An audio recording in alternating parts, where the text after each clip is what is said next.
13 अप्रैल 1919 अमृतसर। एक आम दोपहर, लेकिन इतिहास जानता था यह दिन कभी आम नहीं बनने वाला। हजारों लोग बाग में इकट्ठा थे और किसी को यह अंदाजा नहीं था कि कुछ ही मिनटों में इंसानियत का दिल दहलाने वाला तूफान फटने वाला है।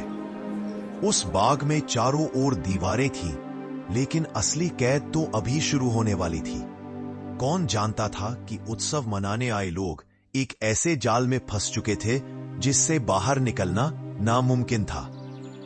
धूप हल्की थी, हवा शांत, बच्चों की हंसी, बड़ों की बातें, सब कुछ उतना ही सुकून भरा जितना किसी त्योहार की दोपहर होती है। लोग बैसाखी मनाने आए थे, अपनी परेशानियां भूलने आए थे, पर उन्हें क्या पता था मौत भीड़ बनकर नहीं, आदेश बनकर आने वाली थी। और तभी एक आवाज गूंजी, लोहे के भारी फाटक की आवाज। धीरे धीरे बंद होते हुए भीड़ चौंक गई। लोग एक दूसरे को देखने लगे, फाटक बंद क्यों किया जा रहा है? किसी के पास इसका जवाब नहीं था, बस डर था। एक अजीब सा डर जिसका कारण अभी दिखाई नहीं दे रहा था।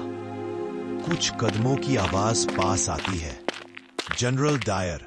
चेहरे पर कोई भाव नहीं, आंखों में कोई दया नहीं, सिर्फ एक आदेश, एक ऐसा आदेश जिसे सुनकर सूरज भी शर्म से ढलना चाहता। फायर! गोलियों की पहली आवाज, एक चीख, फिर दूसरी। दीवारें आवाजें लौटा रही थीं, लेकिन बाहर भागने का कोई रास्ता नहीं था। लोग इधर उधर भाग रहे थे, बच्चे माओं से लिपट रहे थे। कुछ कुएं की तरफ दौड़े, कुछ जमीन पर गिरकर छिपने की कोशिश कर रहे थे, पर गोलियों के आगे कोई उम्मीद नहीं बचती। सिर्फ चीखें, धुआं और दौड़ते कदमों की आवाज। यह सजा नहीं थी, यह कत्लेआम था। जब गोलियां रुकीं, तो बाग में सिर्फ खामोशी बची थी, ऐसी खामोशी जिसे हवा भी छूने से डर रही थी। जमीन पर बिखरी चप्पलें, टूटे खिलौने, दुपट्टे, सब गवाही दे रहे थे कि यहां सिर्फ लोग नहीं मरे, आशाएं भी मरी थीं। उस दिन ने भारत को बदल दिया। रविंद्रनाथ टैगोर ने अपना सर खिताब लौटाया।